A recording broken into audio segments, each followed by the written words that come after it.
There are songs people grow old with. They hear them at weddings, on long drives, late at night, when the house is quiet. Most listeners never ask who sang them. They just feel something. One of those songs is Always and Forever. For decades, it has played softly in the background of American life. Romantic, gentle, timeless. But behind that voice was a story few people ever heard. A story not about excess or scandal, but about discipline, loss, and survival. At the height of success, when everything finally came together, tragedy began knocking at the door. One by one, band members were taken away, some by violence, some by accidents, and one by a moment that would freeze time forever. The man at the center of it all did not disappear overnight. He faded slowly, quietly, not because he failed, but because life demanded something else from him. This is the story of a group the charts never forgot, and a voice the industry never fully understood. Before the wheelchair, before the silence, before the world moved on. This is the story of Johnny Wilder, and the cost of staying alive when the music keeps playing. Long before the charts, before London, before disco lights, Johnny Wilder Jr. was a boy growing up in Dayton, Ohio, a city that never promised fame, but demanded discipline. He was born on July 3, 1949, the oldest of 5 children. Responsibility came early. Music lived in the house. Not loud, not flashy. Jazz records played by his father. Voices shaped by church pews and Sunday mornings. Singing was not performance. It was part of life. Johnny listened more than he spoke. He learned how sound could change a room. At his all-boys Catholic school, structure ruled everything. But Johnny found freedom in movement. He sang. He danced. Alongside his younger brother Keith, he became known, not for rebellion, but for excellence. Awards followed. Attention followed.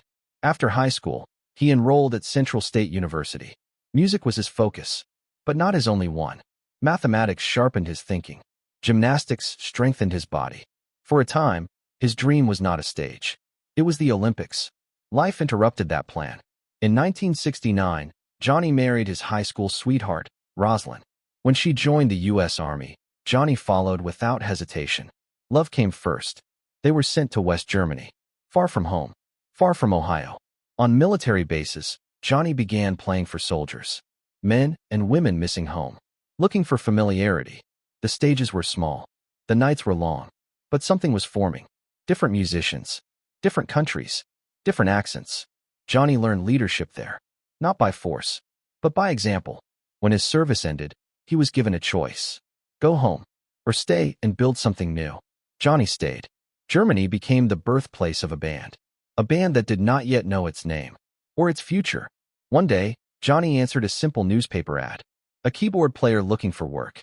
His name was Rod Temperton. That meeting would quietly change the direction of popular music. But at the time, it felt ordinary. Just another step forward. By the mid-1970s, the pieces were finally in place. Johnny had built more than a band. He had built order. Coming from the military, he ran rehearsals with precision. Everyone had rules. Everyone had a role. There was no room for ego. Only responsibility. Germany had been the classroom. London would be the test. Johnny believed opportunity lived there. So he moved the entire group again. Another risk. Another gamble. London responded quickly. Clubs filled. Industry people took notice. The band's sound felt familiar, yet new. They were signed to GTO Records, a label already trusted with major stars. That mattered. In the studio, something special happened. The songs did not fight each other. They flowed. When Too Hot to Handle was released, the reaction was immediate. Not hype. Momentum. Then Boogie Nights arrived. Dance floors changed shape. Bodies moved differently. The groove did the talking. The song climbed charts across continents. Not because it was forced, but because it felt good. And yet, something strange remained. The album cover showed no faces. Only heat. Only suggestion. The label worried America was not ready for a band that did not look simple to explain. So the music carried the burden alone. Then came the song people still whisper about. Always and Forever. It was not loud. It did not chase trends. It stayed. Johnny sang it once in the studio. One take. No redo. The room understood what had just happened. That song became memory. Wedding vows. Late night radio. Slow dancing in quiet rooms. The album went double platinum. Tour dates filled. On stage, Johnny was alive in a different way. Jumping. Spinning. owning space. With his brother Keith beside him, the energy was relentless. The second album, Central Heating, proved it was not luck. The groove line confirmed it. Platinum again. Behind the scenes, Rod Temperton was offering songs that would later define an era. Some were passed over. Quiet decisions. History would take care of the rest. At that moment, it did not matter. Heatwave was moving forward. The future felt open. No one in that room could have imagined how quickly it would close. Success rarely warns you before it leaves. In 1977, the first crack appeared. Jesse Witten, the band's guitarist, returned to Chicago for the holidays. It was supposed to be brief. A visit home. Nothing more. He never came back. Jesse was killed in a stabbing. No build-up. No explanation that made sense. For Johnny, this was not just a band issue. It was personal. To keep Heatwave alive, he made a hard call. He brought in his younger brother Keith to replace Jesse. Family became survival. But the losses kept coming. Late in 1978, bassist Mario collapsed after a violent argument with his girlfriend in London. A knife. A moment of chaos. Mario's heart stopped for 6 minutes. When he woke from a coma weeks later, the man everyone knew was gone. He could not see. He could not speak. He could not move. Music was no longer possible.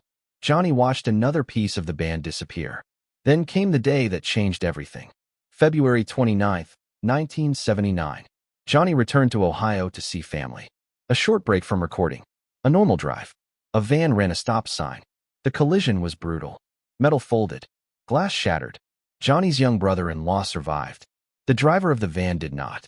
Johnny broke his neck. Doctors spoke carefully. The spinal cord was severed. Paralyzed from the neck down. They told him he might live a week. He lived. But living felt unfamiliar. Johnny became a quadriplegic. A body that no longer responded. A future that no longer looked like the past. There were days he wanted it to end. Days when the silence felt heavier than the applause ever had. Then came one quiet realization. His voice remained. He could still sing. And so he rebuilt himself around what was left. Johnny returned to Heatwave in a wheelchair. Another singer handled the stage movement. But Johnny stayed in control. In the studio, his voice still led. Behind the scenes, his discipline kept the band moving. Albums followed. Tours slowed. The spotlight dimmed. The industry did not wait. When the record label let them go, there was no drama. Just distance. Heatwave did not collapse in scandal. It simply faded. Not because the music failed, but because survival took precedence over momentum. In America, Heatwave never truly disappeared. Their music stayed. Quietly. Patiently. Always and forever became part of American rituals. First dances. Anniversaries. Late-night radio when voices mattered more than volume. But the story behind that voice was rarely told. In the music industry, Heatwave was often filed away as a disco-era success. A sound of its time. A moment that passed. That label missed something important. Heatwave was never just about disco. They were about structure, melody, emotion that did not rush. Internationally, the memory felt different. In the United Kingdom and across Europe, the band was remembered with more intention. As innovators. As a rare, disciplined group that crossed cultural lines before it was common. Musicians knew the truth. They knew Johnny Wilder's voice carried weight. They knew Rod Temperton's songwriting would later define the sound of Michael Jackson's most important records. They knew what had been lost. Within Black American music history, Johnny's journey took on a deeper meaning. Not as a cautionary tale, but as a lesson in endurance. When Teddy Pendergrass suffered his own devastating accident in the early 80s, it was Johnny who understood him best. Not because of fame, but because of shared silence. Johnny did not speak as an idol. He spoke as someone who had already crossed that line between movement and stillness. Those conversations mattered. Behind the scenes, Johnny continued shaping lives. Teaching students the realities of the music business. Not the fantasy, the cost. And still, one question lingers. What if the accident had never happened? What if the voice and the body had stayed together? History does not answer questions like that. It only leaves evidence. And the evidence says this. Heatwave mattered. Johnny Wilder mattered. Even when the spotlight looked away. In his later years, Johnny Wilder no longer chased the stage. He had already lived there. Instead, he chose to teach. In Ohio, he stood in front of young students who dreamed of fame. And he told them the truth. That talent opens doors. But character decides what happens when those doors close. In 1988, Johnny released My Gold, an a cappella album.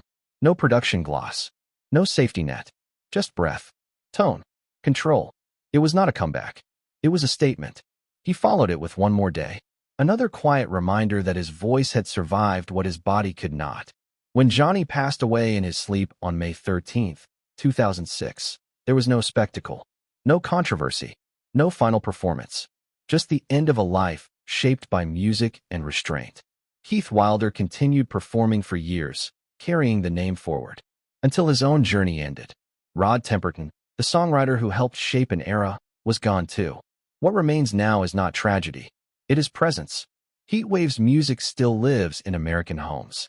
It plays softly during moments that matter. It does not demand attention. It earns it. Johnny Wilder never needed reinvention. He never needed apology. He proved something quieter, that a voice can outlast movement, that dignity does not require an encore, and that some artists do not fade. They settle into memory. If one of Heatwave's songs has ever been part of your life, take a moment and remember where you were when you first heard it.